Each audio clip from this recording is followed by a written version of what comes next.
There's no doubt about it, NBA hot takes are fun to discuss. You've got some that are interesting, then you have some so bad that whoever came up with it needs to never watch basketball again. And then today, we're gonna go over some random NBA hot takes I found from Reddit and see whether or not there's truth to some of these people's madness. The first hot take I found was Russell Westbrook is a greater point guard than John Stockton, all time. All right, to truly go at this take correctly, let's rewind the clock to the late 80s, early 90s, an era where the Utah Jazz's John Stockton was the definition of a floor general. Standing at 6'1", Stockton might not have possessed Westbrook's explosive athleticism, but what he lacked in physicality, he more than compensated with ridiculously high basketball IQ, vision, and a knack for orchestrating the offense. His ability to dissect defenses and deliver pinpoint passes was second to none. The term Stockton to Malone became iconic as Stockton forged one of the greatest point guard power forward duos in NBA history with his partner in crime Karl Malone. Stockton had a career assist record of 15,806, a feat so staggering it may never be surpassed, and it just shows how out of his mind he was as a facilitator. Now let's contrast this with Russell Westbrook's explosive style of play. Westbrook, a dynamic force of nature, may be the most athletic point guard of all time. He burst onto the scene with a relentless attacking mentality. His athleticism and ability to drive to the rim are unmatched, and it's rarely even seen today. And his triple-double ability has redefined the expectations for point guards in the modern era.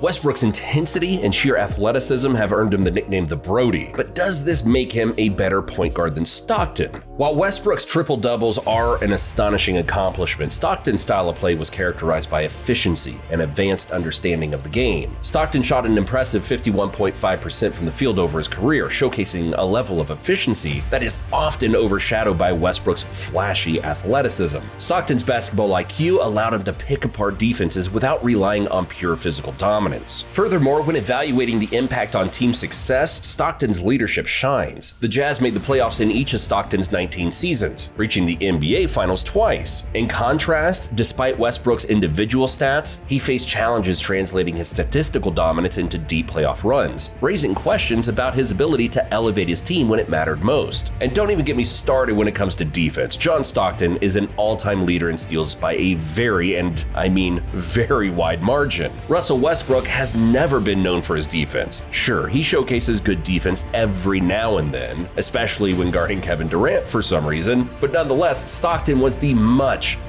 better defender. And that may be the thing that ends this entire argument. So yeah, is Russell Westbrook an all-time great point guard? Hell yes. But is he better all-time than John Stockton? Hell no. So I'm pouring ice cold water all over this hot take. This next hot take is actually pretty hilarious. Someone said that Zach LaVine is an empty stats player, and he basically just Kelly Oubre Jr. with a higher vertical. Ouch. Now that is insane. But what's even more insane is that hot take might not be so hard to believe in. I mean, LaVine is shooting 25 and 3 while shooting 44% from the field and 34% from 3. Kelly Oubre Jr. is shooting 13, 4 and 1 while shooting 46% from the field and 36% from 3. So while he's only putting up 13, remember, he averaged 20 points last season, although it was for a poor Hornets team. And I think that's what this person who made up the hot take was getting at, that LaVine only puts up good numbers on bad teams, but would do the opposite on another team. It doesn't help LaVine's case that he's a horrible defender as well. But in all seriousness, let's not disrespect LaVine's game. The man is a bucket. I understand he's going through a little bit of a downfall right now for whatever reason, but this is the same guy who was putting up 27 points on elite shooting efficiency just a few seasons ago. And who knows, maybe a change of scenery will revive that side of him. As far as this being a hot take, while it's not true, it still isn't that hot of a take as of right now in 2024. This next hot take is probably the most famous one of all. Michael Jordan played significantly less talented players than today. Critics, naysayers, and even some casual fans argued that Jordan's numbers throughout the 90s were inflated because the NBA of that era lacked the caliber of talent seen in today's NBA. According to this little tale, the competition Jordan faced was the same as playing against everyday workers as basketball players, plumbers, accountants, and pizza delivery guys. The myth has gained traction, and honestly, it conveniently forgot that the 90s NBA featured some of the most incredible teams and players in the history of the sport. Though likes of Magic Johnson, Larry Bird, Isaiah Thomas, Karl Malone, and Akeem Olajuwon were not your average players. Like seriously, try and drive on a basket with a prime Dikembe Mutombo bearing down on you. Let me know how that goes. I'll wait. And to further dispel the myth, one has to revisit the era, explore the things that really made it so damn different back then, and appreciate the unique challenges faced by players of that time. The 90s were marked by a physical style of play, and Jordan's Bulls faced fierce competition in the Eastern Conference, battling the likes of the bad boy Detroit Pistons, the Larry Bird-led Boston Celtics, and a host of other tough teams. These were battles fought in the trenches, where every point was earned and victories were hard fought. Then there were the NBA Finals, the biggest stage of them all. Jordan's Bulls faced the likes of Magic Johnson's Lakers and Clyde Drexler's Trailblazers, teams loaded with Hall of Famers and future legends. These were not your run-of-the-mill opponents, these were giants of the game. The narrative also conveniently overlooked the international influence that started to permeate the league. Players like Dirk Nowitzki, Drazen Petrovic, and later on Manu Ginobili, Pau Gasol, and Tony Parker. They brought a global flair that enriched the league's talent pool. And not to get too off topic, but it just amazes me how this narrative is even still around. And I get that the only people that keep this narrative alive are kids under the age of 14. However, any knowledgeable basketball fan knows that while the game is different from what it was in Jordan's era, it wasn't any easier to thrive. Jordan was just him. And while I think the argument could be made that players have gotten more athletic in recent years, the sheer physicality and fierceness of what it was back in the 80s and 90s made up for that athleticism. I would challenge any modern day NBA player to play with some of those bruisers from back then and just see how well they actually do. This hot take is ice cold. The next hot take is that the evolution of the three-point shot made the game of basketball better, even though some think otherwise.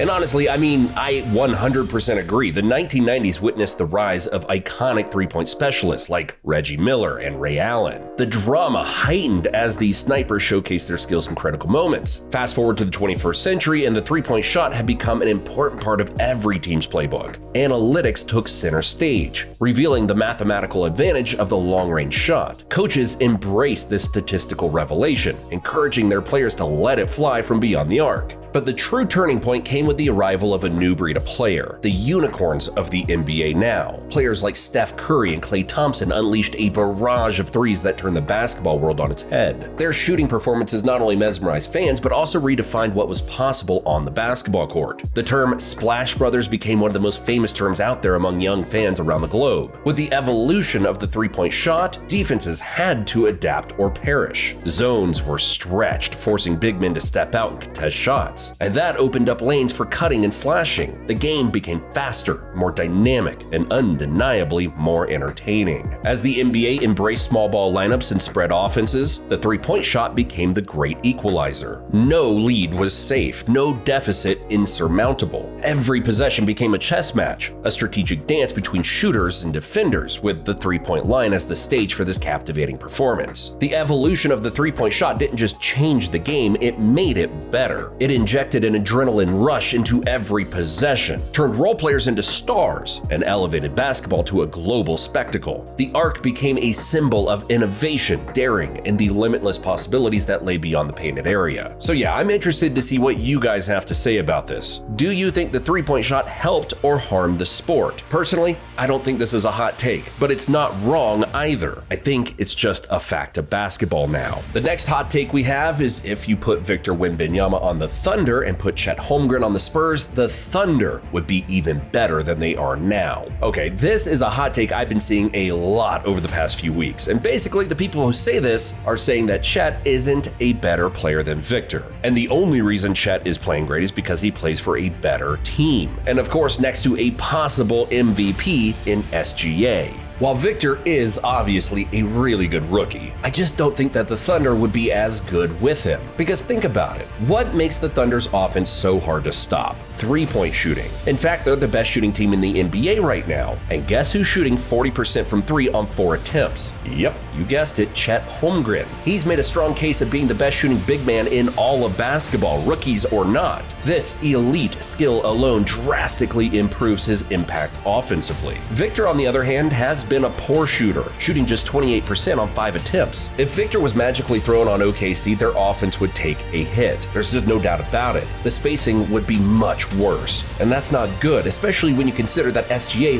literally does like 95% of the work inside the painted area. Another thing that separates the two is their turnovers. Chet's averaging just 1.7 turnovers per game, while Wemby's turning it over 3 times per game. And keep in mind, they play around the same amount of minutes per night. Chet is a better shooter, decision maker, and passer than Wemby on the offensive end. He's also more efficient and a better free throw shooter. The only thing that really compares equally between the two of them on offense is their lob threat ability and production as a roll man. I do think Victor would be just as lethal as a lob threat and roller if he had Josh Giddey and SGA as his playmakers, but other than that, Chet is superior. Defensively, it's tricky because both Chet and Victor have improved their team's defense, no question. But when it comes to who is the better defender, it's kind of a toss-up. I would actually give the edge to Chet if we're being honest. But again, it's kind of a toss-up. Victor is averaging more blocks and steals, but that doesn't necessarily mean he's automatically the better defender. Kevin Durant is averaging more blocks than Bam Adebayo and Kawhi Leonard. Now, does that make KD a better defender than Bam Adebayo? No, obviously not. So yeah, I think this hot take is as cold as it gets. As of right now, Chet is the better all-around and more efficient player. Could this cold take become hot in the future? Possibly. We'll just have to wait and see. But there you go. I think that's about all the hot takes my brain will allow for today. So if you want a part 2 and 3, make sure to like the video and comment down below. Let me know what your hot take is. Thanks for watching, and I'll see you in the next one.